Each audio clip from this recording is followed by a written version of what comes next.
प्यारे साथियों, यहाँ पे मैं बात करने वाला हूँ आपका जो इकोनॉमिक्स है ना, उसके बारे में हम लोग जो है यहाँ पे डिस्कस करेंगे। तो ये जो इकोनॉमिक्स पॉलिसीज इन इंडिया है, इसका PYQ हम लोग जो है कर रहे थे। तो ये जो क्वेश्चन है, क्वेश्चन नंबर 4 है। कितने नंबर ये क्वेश्चन है? क्वेश्चन नंबर 4 है।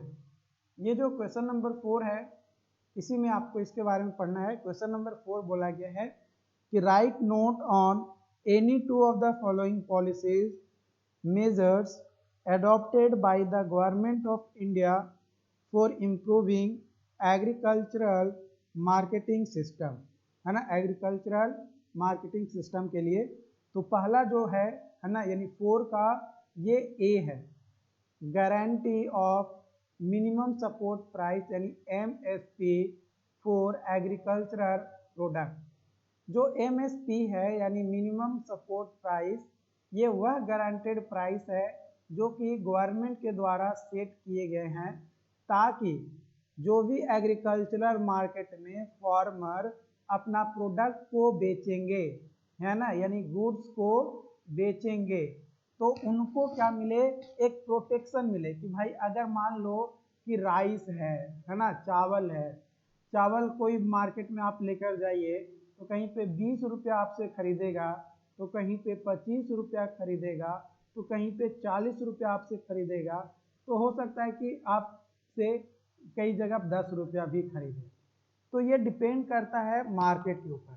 लेकिन गवर्नमेंट क्या कर दिया है कि भाई एक मिनिमम प्राइस सेट कर दिया कि भाई कोई भी दुकानदार हो, अगर वो किसान से चावल खरीद रहा है तो MSP अगर 25 रुपया रख दिया गया है, तो कोई भी दुकानदार 25 रुपया से अगर कम पैसा में खरीदता है, तो अगर उस पर कोई कंप्लेन कर देता है तो उस पर कानूनी कार्रवाई की जाएगी। ये MSP का मेन मकसद होता है, यानी MSP ensure that farmer receive a fair price, मैंने जो उसका अधिकार है, किसान को अधिकार है कि भाई इतना रुपया आपको मिलना चाहिए, तो उतना रुपया उसको मिलना चाहिए for their produce and provide them with the safety net in case of market fluctuation. अगर मार्केट फ्लैक्चुएट भी होता है तो भी उस केस में जो भी मिनिमम प्राइस रखा गया है उतना प्राइस उसको जो है मिलना चाहिए, है ना, उतना प्राइस उसको मिलना चाहिए। डेफिनेशंस एंड पर्पस इसका यही होता है कि भाई एक प्रोटेक्शन प्रोवाइड किया जाए फार्मर को, उसके प्राइस को एक वॉलेटिलिटी को देखते हुए, ताकि एक मिनिमम इनकम जो है फार्मर का हो सके। जो MSP का डिटर्मिनेशंस के बारे में बात किया जाए तो ये टाइपिकली अनाउंस किया गया है by government before the planting season, है ना, कोई भी चीज़ों को प्लांट करने से पहले ही जो है गवर्नमेंट के द्वारा डिसाइड कर लिया जाता है।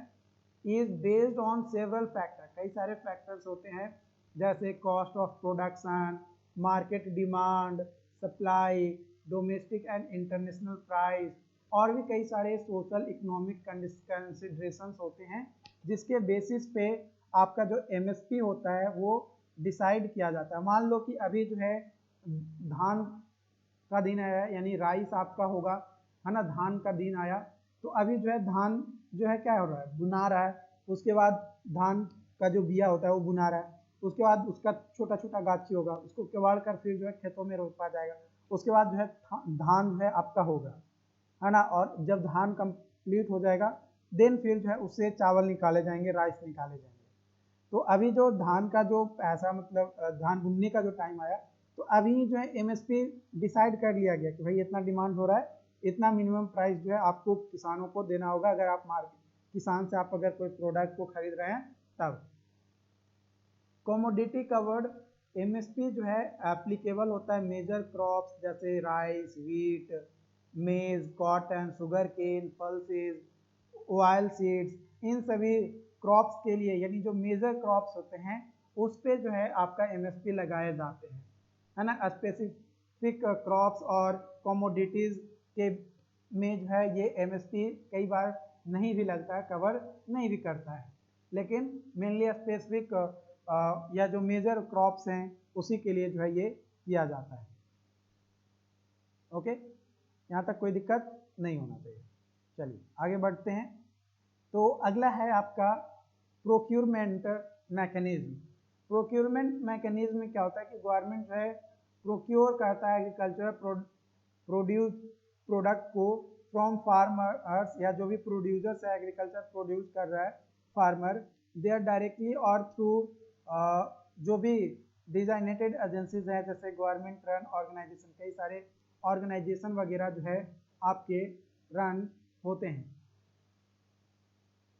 तो वो ऑर्गेनाइजेशन या कोई कॉरपोरेटिव्स है या कोई स्टेट मार्केटिंग बोर्ड्स है, तो ये सभी जो है इंश्योर करता है मतलब इसका क्या प्रोसेस होना चाहिए, कैसे जो है क्रॉप को फार्मर से खरीदा जाए, क्या एमएसपी होने चाहिए, वो आपके सेट किए जाते हैं। मिनिमम सपोर्ट आपका जो है प्रोवाइड किया जाता है किसान को, है ना, मिनिमम इनकम हो सके, इसलिए एक फूड सिक्योरिटी के तौर पे यहाँ पे जो है दिया जाता है ताकि एक इंसेंटिव जो है फार्मर को मिल सके।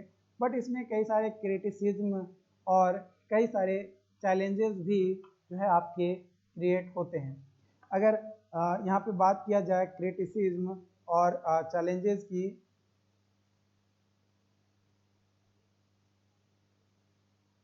तो वो आपका होता है यहाँ पे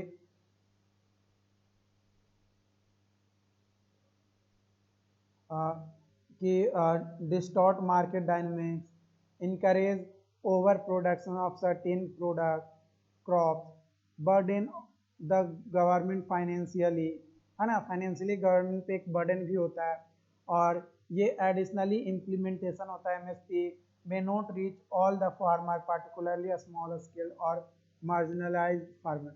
जो marginalized farmer होते हैं, जो small scale वाले farmer होते हैं, उनके पास इसका कोई बेनिफिट्स नहीं पहुंचता है ना, या एमएसपी का इम्प्लीमेंटेशन नहीं होता है। तो ये चैलेंजेस भी हैं और इसका क्रिटिसिज्म भी है कि भाई ये मार्केट को जो है क्या करता है, ख़त्म करता है, और साथ ही साथ एक सर्टेन क्रॉप्स को कहता है कि भाई आप ज़्यादा उगाओ आपको पैसा मिलेगा, नहीं उगाओगे पैसा नहीं मिलेगा, आप ये प्रोडक्ट आप मतलब ये क्रॉप को ग्रो करोगे कोई पैसा नहीं मिलेगा, आप धान उगाओगे ज़्यादा पैसा मिलेगा। इस तरीके की चीज़ें जो है आपका यहाँ पे है।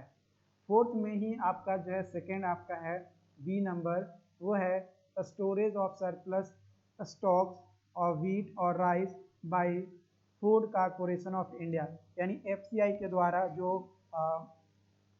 सरप्लस स्टॉक होता है, चाहे गेहूं का हो या चावल का हो, तो उसके बारे में बात करना है यहाँ पे, उसके बारे में बताना है। तो एफसीआई यानी फूड कॉरपोरेशन ऑफ इंडिया जो है ये रिस्पॉन्सिबल होता है प्रोक्यूरमेंट, स्टोरेज और distribution of food grain in India including wheat और राइस, और भी कई सारे क्रॉप्स होते हैं उसको भी जो है ये स्टोर करता है। When there is surplus production of wheat और राइस इन कंट्री, जब व्हीट या राइस का सरप्लस अमाउंट होता है, ज़्यादा अमाउंट मतलब हो जाता है इंडिया में, है ना, तो उस कंडीशन में जो है आपका ये करता है ना, उसको स्टोर करता है और उसको फिर FCI purchases the excess grain, जो भी एक्स्ट्रा मटेरियल मतलब जो भी एक्स्ट्रा क्रॉप है, चाहे चावल हो या गेहूं हो, उसको जो है फार्मर से लेता है at government announced minimum MSP, जो गवर्नमेंट मिनिमम एमएसपी डिसाइड किया है उसको, और to support the farmers, farmer को सपोर्ट करने के लिए, और stabilize price in market, market में जो भी पैसा वगैरह है उसको क्या करता है, स्टेबलाइज करता है। जो एफसीआई है वो मेंटेन करता है एक नेटवर्क ऑफ वेयर हाउसेज और स्टोरेज फैसिलिटीज को across India to store the जो भी सरप्लस अमाउंट ऑफ व्हीट है या राइस है उसको स्टोर करने के लिए। कई सारे this storage facilities include on warehouse, FCI का अपना स्टोरेज फैसिलिटीज होता है, अपना गोडाउन होता है यानी वेयर हाउस होता है ना, सिलोज होता है जिसमें वो उसका पर्पस होता है कि जो भी क्रॉप्स है जो भी ग्रेन्स है उसको स्टोर किया जा सके। दूसरा, कई बार जो है फैसिलिटीज़ के लिए जो एफसीआई है वो वेयर हाउसेस को क्या करता है, अपना तो बनाए हुए रहता ही है, कई बार वो रेंट पे भी लेता है। यानी FCI also hire a storage space from various state agencies, private parties और corporative societies से भी जो है जो भी उसका वेयर हाउसेज होता है उससे भाड़ा पे लेता है कि भाई आप हमें साल भर के लिए दो, साल भर के लिए गवर्नमेंट जो आपको इतना पैसा देगी, है ना। एक मिनिमम जो भी स्टैंडर्ड्स और गाइडलाइंस को जो भी फॉलो करता है उसके वेयर हाउसेज को जो है लेता है। एक प्रॉपर स्टोरेज कंडीशन जो है होना चाहिए, तभी जो है वो हायर करता है। जो सरप्लस स्टॉक्स होता है व्हीट और राइसेस का प्रोक्योर किया जाता है आपका FCI के द्वारा, are stored in these warehouses till they required for the distribution through the public distribution system. यानी जब तक पब्लिक डिस्ट्रीब्यूशन सिस्टम के अंतर्गत उस ग्रेन्स को या उस क्रॉप्स को डिस्ट्रीब्यूट करने की ज़रूरत नहीं पड़ती है, तब तक जो है वो वेयर हाउसेज में क्या करता है, स्टोर करके रखे रहता है। वेलफेयर प्रोग्राम्स और maintaining the strategic grain reserve, जो FCI है वो कई सारे measures to protect the grains from damage, spoilage, है ना, फिल्फ्रेज ड्यूरिंग स्टोरेज। तो इन सभी को जो है ध्यान रखते हुए वो प्रॉपर मेंटेनेंस देता है ना। एक रेगुलर इंस्पेक्शंस होता है, फैमिगेशंस होते हैं और स्टोरेज कंडीशन को मेंटेन किया जाता है ताकि किसी तरीके का कोई ग्रेन अगर हार्म हो रहा है तो उसको जितनी जल्द से जल्द हो सके लोगों तक जो है उसको पहुंचाया जा सके। तो ये आपका है फोर्थ का, आपका जो फोर्थ क्वेश्चन है, फोर्थ का ये आपका C है, जिसमें आपको शॉर्ट नोट्स आपको एक तरीके से बतानी है कि distribution of food staples and sugar और थ्रू PDS, यानी जो पब्लिक डिस्ट्रीब्यूशन सिस्टम है उसके थ्रू जो है कैसे डिस्ट्रीब्यूट किए जाते हैं ग्रेन्स को या जो भी क्रॉप्स है उसको, उसका जो फाइनलाइज प्रोडक्ट है। तो गवर्नमेंट रन प्रोग्राम, कई सारे प्रोग्राम हमारे इंडिया में जो है अपनी कंट्रीज में किए जाते हैं। इसका मेन मकसद यही होता है कि जो भी फूड है उसको सब्सिडाइज प्रोवाइड किया जाए और इसेंशियल कमोडिटीज तक जो है दिया जाए एक इकोनॉमिकली और डिसएडवांटेज पॉपुलेशन के साथ, मतलब एक इसेंशियल कमोडिटी के साथ एक minimum of the minimum prices में। इसमें सबसे पहला होता है कि आइडेंटिफाई करना और एलिजिबिलिटी को चेक करना।